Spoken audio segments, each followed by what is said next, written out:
Почитувани гледачи, во студио влезе колегата Свето Стаменов и како што е вообичаено, надвор од сите договорени работи не можеме да стигнеме да се договориме како да го почнеме овој разговор. Прво да му кажам добар ден на колегата Стаменов. Добар ден. Сакам да го променам пристапот на водењето на овој разговор кој што го планирав, на тој начин што прво ќе ја покажам оваа книга на гледачите и збор 2 прво за книгата, а потоа ќе кажеме збор 2 и за вашата историја во новинарството, пред се во Македонското радио. Како дојде оваа книга да се издаде? Дојде на еден невообичаен начин. Јас долго време 4-5 години сум пријател со пораничниот словенечки амбасадор во наша земја, Милан Јазбец. Сработувавме 2-3 години интензивно преку радио интервјуа што ги се реализира со него. И од тие радио интервјуа излезе книгата Скопски разговори, која беше промовирана пред 2 години. Човекот доаѓа, речи секој 2 месеца во Скопје, нонстоп се гледаме и падна муабет буквално што има другите напишано за мене. За мене. И вика, дај Свето да направам книга. Викам, добро. Муабетот беше прво даде некој наслов, книгата се вика Поклон пред свингата на македонски журнализам, што си спокаравме, мислам, каква свинга, како и Како не ради свингата, као свинга, него Свето Стаменов не може да биде времен новинар, мислам, за мене. Си замена за Јубљана, се врати по 2 месеца, вика, јас решив, книгата се вика Поклон пред бардот на македонски журнализам Свето Стаменов. И за тоа си спокарав. Затоа што јас злоопшто не се чувствувам као бард, гледајќи ги другите колеги наши и тука и надвор. Меѓутоа тој рече, јас така решив и така ќе направам. И навистина човекот направи, објаснува што значи бард за него, та така малку се смирив околу тоа. Инаку книгата содржи 130 текстови, така кои колеги мои од радиото, универзитетски професори, политичари ги пишувале по разни поводи. Например, ти тебе славе тука. Да, сега го најдов со едно интервју кое го направивме кога се вратив од Босна и Херцеговина. Така е. Ти беше тогаш на втората програма на Радио 2. Водеше Радио Берза, ми се чини, така беше. Да, бе еден од гостувачите на таа емисија. И ме прашуваше за црниот пазар во Сараево. Во воени услови. Така да, тука се собрали 130 текстови кои собра Јазбец, ги приреди и се наредени хронолошки. Значи, тука има мислења на мои колеги, Зоран Иванов, Славе Младеновски, Билјана Таневска, да не ги редам, Ангеле Гушевски, покојен Тодор Кермичиевски. И тука се собрани сите рецензии што се пишувани по повод моите, во врска со моите книги што ги објавив. Книгата излезе кон крајот на почетокот на март, и ја промовиравме на 27 април во домот на РМ. Она што ми паѓа во очи е всушност една историска димензија во овие текстови. Тие практично не се ограничени. За цело време авторите на овие текстови, меѓу кои, како што рековте, сум за еден текст и јас, ни на крајот памет не ми доаѓа дека мислата дека водењето разговор што сме го направиле, сега ме подсетивте, на втора програма ќе стане дел од една ваква реномирана публикација на колеги. Па јас не верувам. Веројатно на колегата Јазбец треба да му заблагодариме прво на идејата, а потоа на документаристиката за овој настан, особено што мислам дека како во големите дела на сликарите во историјата, кога не можеле да проценат колку е вредноста на сликата, денеска тие слики се продаваат со милионски суми. Сакам да кажам дека и оваа книга можеби во овој период нема да ја забележи таа вредност. Меѓутоа, за неколку децении, веројатно таа историска димензија кој нас нема да не има веќе меѓу живите, и кога луѓето ќе читаат или ќе бараат да се потсетат, ова ќе биде многу интересен историски документ. Значи, книгата не говори само за мене. Да, не за мојот растеж. Книгата буквално, ја мислам дека тоа добро го забележа и Јазбец, добро го забележа и овие рецензентите, посебно Димитар Пандев и Трајан Гоцевски и Цане Мојановски, кои рекоа дека книгата буквално е пресек на поглед врз последните 30 години независна и суверена Република Македонија. Така. Односно, се дава една слика во тој период во кој јас сум действувал, односно се уште действувам фактички као новинар. Дури можам да речем дека ова е прва публикација и оригинална во овој поглед од ваков вид. Јас до сега немам сретнато. Се нема што да кажам за тоа. Мислам, искам Не, дека се тоа е фалам, констатација. меѓутоа факт е овој, Факт е, дека факт да. е, заедничкиот И елемент факт е е- овој пена работа да кажам, мислам, да не бидам толку скромен. Сепак овој многу ми е драго што ете Свето Стамено се појавува и преку книга, низ очите на други. За разлика од големи новинари кои ги имаме во Македонија, кои си сами знаеш какви си што. Сега за гледачите Стаменов само ќе потсетам дека имате повеќе децениско работно искуство во Радио Скопје. Мислам дека некоја година и повеќе од мене како хонорарен соработник во Радио Скопје пред да не примат двајцата како новинари на Да, тоа е славна Македонското радио. генерација. Да, стварно вистина бевме славна генерација и мислам дека повеќето останаа во новинарството, некои многу повеќе направија кариери во тој поглед. Кога би направиле анализа на почетоците во новинарството со денешната политика на водење на новинарството, има ли споредба? Споредба секако дека има и разлики големи. Меѓутоа, Сега- кои се резултатите? Резултатите се гледаат. Се гледаат? Се гледаат и како се гледаат резултатите. Јас ќе кажам, со новинарство почнав се занимавам уште во студентски денови, како практикант во Радио Белград, пошто завршив политички науки во Белград, општа политикологија и новинарство, и продолжив потоа во тогашна телевизија Скопје, сега македонска телевизија. 2 години бев као хонорарец во надворешна редакција. Па отидов во војска, па се вратив од војска, па едва ме примија повторно хонорарно. И станав дел од таа славна генерација дескаджи на македонското радио 88, мислам беше и 89 август. Да. Во која бевме јас, ти, Свето- Љупчо Накев, Љупчо Благој Велевски. Груевски, пејачот, Да. Дуле Христо кој сега пред месец-два отиде во пензија, Љупчо Велевски, Така. Тие тие шест. сме, да, Тие 6 души, шест души. кои буквално после 6 месеци станавме работот на таа дневна редакција. Така. Сега, да жал, дневна редакција не постои. Во Радио Скопје? Да, во Радио Скопје. Мислите, постои, ама не е со тој квалитет. Не е тоа. Сега не може да кажам, мислам не сакам уште да коментирам за тоа. Јас само кажам као група, као единка не постои.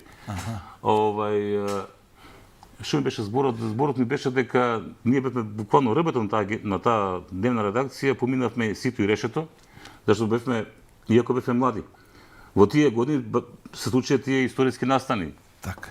Распата на Југославија, СФРJ. војната во Југославија, Берлински зид, пропаста на Советскиот сојуз, сето тоа го ние следевме и работевме ден и ноќ.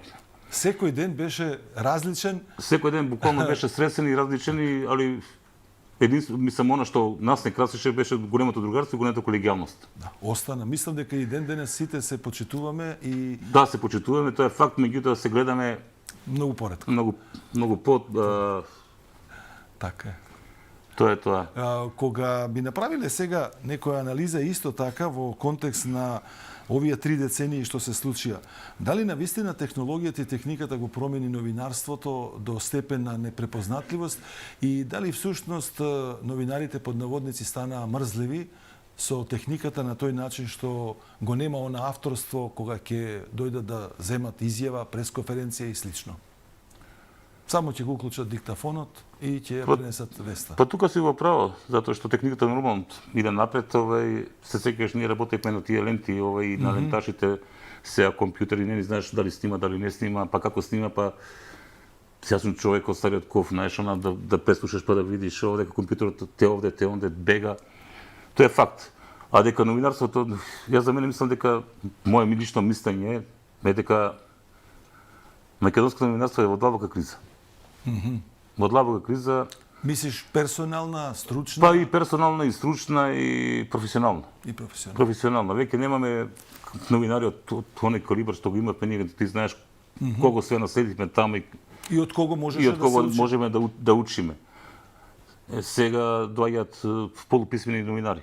Искрено кажувам, не само секаде по медиумите, луѓе кои врска немаат со новинарството се обидуваат да бидат новинари. Во твојата Еве, на пример, тридецениска ти добро се сеќаваш дека имавме случај во тоа време, кога доаѓаа млади колеги, не знае дека шеф на дипломатија и министер за надворешни работи е едно те исто. А ние си играем со тие термини за да биде веста поинтересна. Така. И денеска тоа се случува. Добро, степенот на образование или степенот на стекнато знаење во рамките на образовниот систем е проблемот малку поголем. Сите наставници или професори кажуваат дека генерациите што доаѓаат се помалку читаат, што според мене е и како голем проблем во однос на знаењето да се има за една ваква професија. Значи, пази, Славе, новинар, не значи дека ти си завршил новинарство, дека си почнал да работиш и дека се знаеш. Новинар се мора постојано да учиш, постојано се надградуваш, да ги шириш видиците. Оваа книга е плод на тоа 30 годишно моје искуство. И буквално се гледа како сум ја растал тука. Преку текстовите на другите. Еве, например, да кажеме, таму има текст од 91-92 година кога бев во Босна.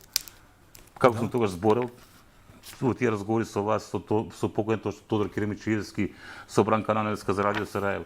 Па како сега, 2022 година, пошто книгата е, мислам, декември 2021 е затворена редакцијата, за тие 30 години како сум ја растал? Или сум паѓал? Зависи низ чии очи сум гледан. Ставено, само сакам да на гледачите да им кажеме, овде станува збор за автентични текстови напишани од колегите новинари во однос на нивното искуство за таа ситуација, а некои мислам дека разговори и се автентични и снимени, сочувани од ваша страна.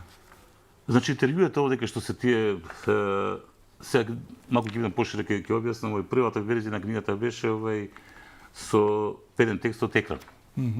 Од 92 година, кога се вратиме и Љупчо Накев, колегата од Сараево, и не викна Јулијата Хаджискерова во екран, као некоја репортажа правеше. Меѓутоа, авторот на книгата, односно редакторот Јазбец, чекај човече, вика, ти мора да имаш некои текстови или разговори што ги правил кој се вратил од Сараево. Да, вика имам. И затоа и книгата каснеше на 2-3 месеца. Сите тие текстови ја ми ги дадов, тие разговори што ги правил со тебе, со... Така е. Пак ќе кажам, Тодор Кермичевски, не знам уште кој беше, и он ги смести. Така да, тие текстови, книгата е буквално колаж од рецензии, од мислења по разни поводи и од интервјуа со мене, што се прави. Во 3 децении новинарска кариера, заедно со колегите Билјана Таневска и други, како и со реномираните професори како што е Трајан Гоцевски, издадовте неколку книги. Тие книги се поврзани со одбраната во Македонија, односно како област, потоа за македонскиот јазик и веројатно за новинарството. Од каде тој новинарски човечки порив да се пишува и да се оставаат елементи или да се оставаат фрагменти во рамките на таа историја која што претпоставувам приказаната Свето Стаменов се уште не е завршена, значи допрва ќе има, и во дадена една историска димензија сите тие книги ќе си најдат свое место во Македонија. Вака, Славе, јас сум автор и коавтор на 50 книги. Така. Значи, дали 50-51, сега да не ги бројам. Со Трајан Гоцевски веќе имаме 9 книги објавени. Тоа е тетралогијата Македонски безбедносни лабиринти, која сигурно има 70 и кусури радни интервјуи што ги реализирале од 2006 па се до 2020 година. Со Билјана Таневска работевме на серија по повод 65 години, прославата на 65 годишнината од основањето на Радио Скопје, некаде 8 или 9 специјални радио емисии. И тогаш навистина се прослави тој јубилеј на Македонското радио и ја реализиравме книгата Радиото како судбина. Буквално тоа е историјата на Македонското радио до од основање. Од основање, па не знам која година беше тие 65 години. Зашто ги правам тие книги? Едноставно, се пак ќе цитирам еден од тие рецензенти мои. Преку тие книги се буквално современата историја на Македонија. Доказ, така е. За овие 30 години како сме живееле, кај сме погрешили, што сме направиле, кај треба да идеме. Еве, например, со Трајан Гоцевски објавивме и двотомната книга Македонија во НАТО. Буквално целиот пат на Македонија од таа чувена седница на Советот за безбедност 18. мај 1992 година, кога се донесува заклучок дека Македонија треба да се зачлени во НАТО, па се до 30 или 31 март беше 2020 година кога Македонија стана членка на НАТО. Како новинар имам широк круг на интересирање. Покрај надворешната политика, што ми е број 1 предмет на интерес, се бавам и со внатрешна политика, не толку. Председно надворешна. Председно надворешна. Така. И се бавам многу со македонскиот јазик. Да. Значи, Тоа е книгата, мислам за професорка Тантич, вреди да споменеме и за тоа дело. Значи, вака како дојде да се издаде? За македонски јазик 7-8 книги се веќе Така издадени. 2 зборника по повод 100 годишнината од регењето на Блаже Коневски со професорката Верантич реализиравме. Тоа е првиот беше на Враке кон Коневски, вториот уште на Враке кон Коневски, во кој има 80 и кусур текстови на истакнати професори, домашни, странски, посветени на делото и ликот на Блаже Коневски. Потоа имам двотомно издание Јазикот нашата единствена татковина, тоа се 50 интервјуа, што ги реализира на програмите на Македонското радио, исклучиво посветени на јазикот и на македонистиката. Еве сега, за месец и пол, треба да излезе двотомно издание заедно со професорот Димитар Пантев. Тоа е ново сега. Ново сега треба да излезе и книгата е насловена За македонистиката отворена. Тоа се 40 интервјуа во кои јас и тој во изминатите 5 години ги реализиравме 40 интервјуа на Македонското радио и исклучиво посветени на јазикот, македонскиот јазик, на неговото настанување, развој, афирмација, борбата за негово меѓународно признавање или да кажеме негирање од страна на одредени центри, како што на пример соседна Бугарија и така. И сега во текне реализацијата на еден исто проект на Македонското радио, тоа е 120 години од објавувањето на македонската златна книга. За мене златна книга за македонските работи од Крсте Петков мисија. Збор 2 за неја? Збор 2 за неја, тоа се еве интервјуите ги работам. Значи се очекувам кон крајот на годинава да излезе таа книга. Во меѓувреме исто очекувам да се тие 30 исто така во 2021 година реализирав 37 интервјуа посветени исклучиво на Блаже Коневски. Книгата е готова, околу 600 страни, и сега чекам некаде да најдам пари за да ја објавам. Зашто се тоа кошта. Зошто Министерството за култура не може да партиципира? Па не знам, не сум правил муабет. Добро. Не сум правил муабет. Може ќе оценам дека од национален интерес таа книга. Не знам. Стварно Министерството за култура ми приме една книга, мислам двотомна книга која треба да ја реализирам до 30 ноември, тоа е Македонија Словенија. Калеидоскоп на пријателство и дипломатија, тоа со 18 интервјуа што ги правил во изминатите 20 кусур години со словенички, исклучиво со словенички дипломати, политичари, председатели на држава, премиери, културни, научни и културни работници, исклучиво посветени на македонско-словеничката соработка. И таа книга треба да биде готова до двотомна книгата, треба да биде готова до 30 ноември. Стаменов, за вашиот критички однос за состојбите во новинарството нема да разговарам, затоа што навистина ми е задоволство да ве слушам во однос на ова што го работите како публицистика и како авторство. Меѓутоа ќе го ставам сега во контекст на образованието на новинарите.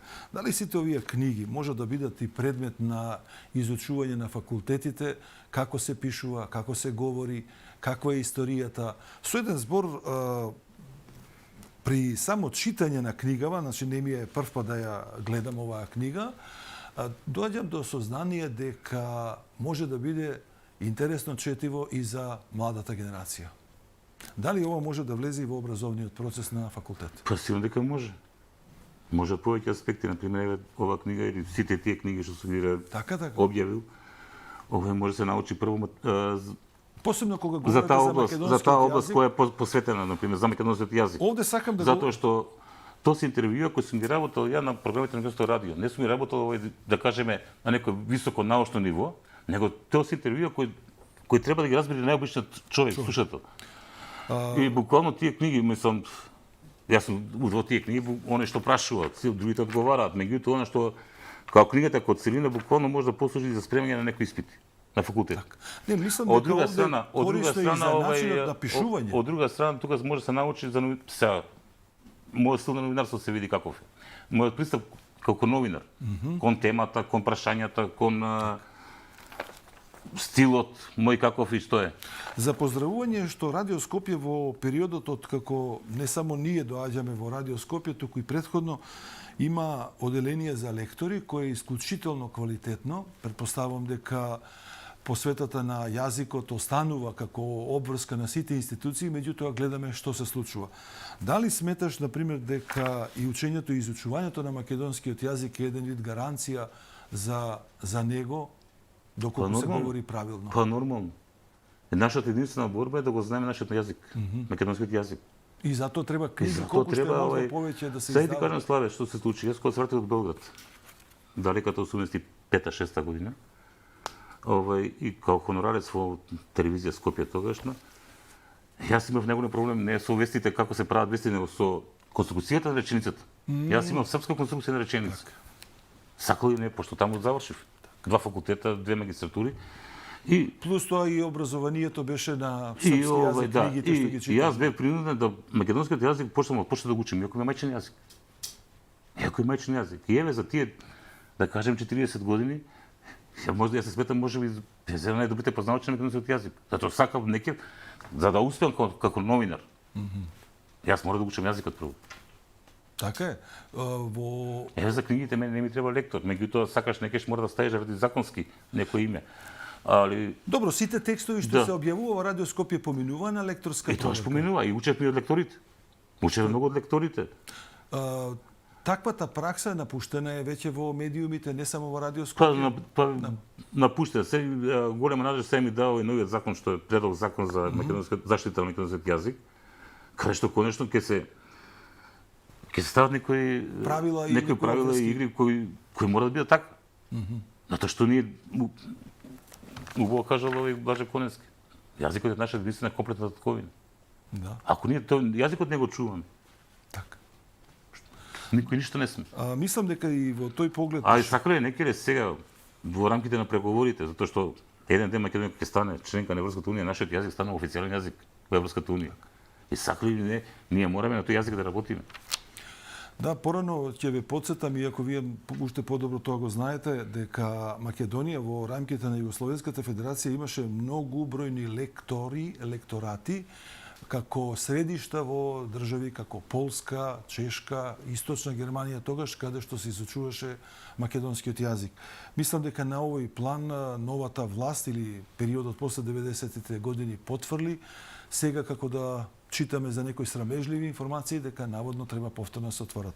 Дали овие институции и ваквите форми ќе значат и заштита на македонскиот јазик? Па нормално, и афирмација на нашиот македонски јазик. Еве на пример сега во Пекинг се отвора лекторат по македонски јазик, во Турција, во Истанбул е отворен и така и многу добро работи. Еве бев 4 и 5 мај бев на симпозиум во Лјубљана. И тоа беше прв симпозиум посветен на првата македонска поетеса Даница Ручига, која загина во Скопскиот земјотрес. Во рамките на оделот за славистика работи одлично катедра за македонски јазик. И тие 2 дена што бев таму, разговарав со словенците, со тие професори, со студенти, одлично го дадат нашиот македонски јазик. Мислам, као странци. И тоа е гаранција дека ние, дека тие лекторати, сакале или не, ние мора да ги отвараме на повеќе универзитети, во повеќе држави, затоа што преку тие лекторати го шириме нашиот македонски јазик, го афирмираме, а и со тоа го развиваме. Сега да се пофалам, јас и Искра Чолович сме 20 луѓе што буквално од пепел и откривме и ја воздигнавме првата македонска поетеса Даница Ручига, која беше неправедно заборавена, дали намерно или не намерно. За неа веќе има објавено 9 книги. Еве сега спремаме јубилејното издание, кој треба да излезе, да биде промовирано на 27 јули. Зашто на 27? Точно на 26 има многу манифестации по повод 6 годишнината за гледачите, може ли неколку информации за Даница Ручига во смисла со оглед дека претпоставувам е позната, но не е доволно позната кај широкото население. За која личност станува збор? Па Даница Ручига буквално првата македонска поетеса. Така. Со објавена книга, книгата се вика, првата нејзина стихови збирка е Сервино книги, објавена 60-та година, баш на годината кога сум роден јас. Ја спремав втората збирка, Зарабеници на ветрот, но загинува Скопскиот земјотрес и околу неа се создава еден мит. Која е Даница Ручига? Даница Ручига, значи, не само што е прва македонска поетеса, она е и как да кажеме, не вознемувачка, него основач на и тој збор не е баш соодветен, да не ми текнува на така нареченото женско писмо во македонската поезија. Даница Ручига долги години беше заборавена. Кажу намерно или ненамерно и силно прилика 2002 година ја откриваме со Искра и тогаш ја објавуваме прв пат во 40 годишнината од нејзината смрт двете нејзини збирки, Сервино книги или Зарабеници на ветрот. Од тогаш ние постојано се занимаваме со делото и ликот на Даница Ручига и успеавме да ја прошириме и во Србија, да се слушна с Даница Ручига. Успеавме во Словенија лани беше објавена прв пат целокупната нејзина поезија и тоа беше и повод да се направи тој симпозиум во Лјубљана и токму на денот на македонски јазик 5 мај. А какви се релациите меѓу поетесата и Словенија? Па таа е потатко словенка. Така. Потатко е словенка. И еве сега за 27 значи јули ја спремаме книгата, по повторно ќе бидат објавени двете нејзини стихови збирки, нејзините две последни песни, најдени во урнативните нејзина дом на Водно. И тука ќе бидат 5-6 рецензии. Дали може да извлечам заклучок дека еден добар пример на минатото на оваа поетеса всушност станува основа за уште добри односи меѓу Македонија и Словенија, повторно преку примерот од ваша страна со колегите од Словенија? Па нормално. Нормално. Словенците прв пат слушна за Даница Ручига лани. Ете, објавија книга, односно не лани 2020 година. Стаменов, имаме ли и други примери вака што ќе најдеме и ќе ги популаризираме за младата генерација да видат дека луѓето и текако имаат потреба заеднички да комуницираат, да имаат заеднички дела? Па, не знам што да кажам за тоа. Еве, јас, например, одлично соработам со Милан Јазбец, словенецот, словеничкиот амбасадор. Еве, сега спремаме уште една книга заедно. Сега јас подготвувам книга со неговите македонски есеи. Значи, тој што напишал за Македонија, за македонците. Што е нов документ. Што е нов документ, кој се договоривме прво да биде двојазична книга, па сега решивме да биде две книги, значи македонско издание и словеничко издание на неговите текстови, некои треба да се преведат од македонски на словенички, некои од словенички на македонски. Така да еве гледам овие колегите од Лјубљанскиот универзитет, од филозофскиот факултет, воспоставиле блиски односи, релации и соработка со наши поети, поетеси, културна размена иде, се објавуваат наши книги во Словенија. Словенички не знам колку кај нас се застапени, меѓутоа некако иде работава. И се надам дека ќе се шири тоа, не само со Словенија, него и со Србија, со Хрватска. Примери, значи многу убави примери искажавте во овој интервју. Дали можам да го излечам заклучокот дека за 20 години и овој интервју ќе биде документ што ќе го ставиме во полиците на нашата историја на македонското новинарство? Тоа да се надевам, меѓутоа колку Зашто паметно кажам сега. 20 години, тогаш 20-та би имале 80, веројатно. Здравје Боже. Здравје Боже. Здравје Боже. Ја се надам дека во наредните 20 години ќе обркам стотката. Така е. Од објавени книги. Тоа ми е желба, па сега колку ќе успеам и колку Господ ќе даде, тоа е друга песна. Стамено, навистина ви благодарам, задоволство е за гледачите да кажам дека и покрај тоа што сте новинар во македонското радио долги децении, воопшто и славо имате желба да се појавувате во електронските медии, во телевизиите. Беше навистина тешко да ве добијам поради ангажманот. Претходно имавме еден договор, па не успеавме да го реализираме тој интервју, зашто им се извинив на гледачите. Она што сакам сега да биде крајна и клучна поента. Дали овој порив, како што рековте, ќе го бркате рекордот од 100 книги и дали до крајот на животот ќе објавувате примери за нашата историја? Значи, вака, Славе, се зависи од финансиите, од парите. Јас имам желба има. Материјал уште за 30 книги. Едно складиране дома во компјутер, нешто по ленти, нешто ово, нешто она. Меѓутоа се зависи од парите. Така. Ако немаш пари, не можеш да објавиш книга нормално. И друга работа. забележувам дека книгите уопште никој не ги чита. И со иска ги поклонуваме буквално по библиотеки. Нека народот може да се искапи, може да и не знам Да, како. проблеми што не се проблеми на Свето Стамено, меѓутоа проблеми кои Свето Стамено ги воочува поради пропусти во образованието. Тоа е тоа. И сега дека имам порив, имам. Еве сега баш денеска после ова интервју идам да ја подигнам новата книга. Тоа е заедно со Трајан Гоцевски, се разбира. Тоа е книгата се вика 30 години македонска армија од работна бездната до НАТО армија, до НАТО армија, низ етерот на Македонското радио Скопје. Тоа се 11 интервјуа кои лани специјално ги реализиравме по повод 30 годишнината на Македонската армија. И као прилог на Македонското радио кон тој јубилеј од одбележувањето. Еве се случи да Можам само да ви честитам книгата денес излезе и да ја видам. Уште не сум видел. Така, и да продолжите во оваа насока, независно од критичкиот став кој што сите го знаеме, дека генерациите што доаѓаат помалку читаат, меѓутоа да се надеваме дека тие што читаат квалитетно и дека ќе имаме на некој начин забележана, документирана иднина со публицистички дела од ваков вид. Благодарам за гостувањето. Те програм Славе, што ме покани. Почитувани гледачи, беше ова разговор со Свето Стаменов, мој колега од Македонското радио, кога започнувавме во далечната 1989 година, за, речеси, после 3 децении, после неколку издадени книги, да говориме за историјата на Македонското радио, Македонското новинарство, низ призма на нашите работни дневни задачи. Рекламен блок.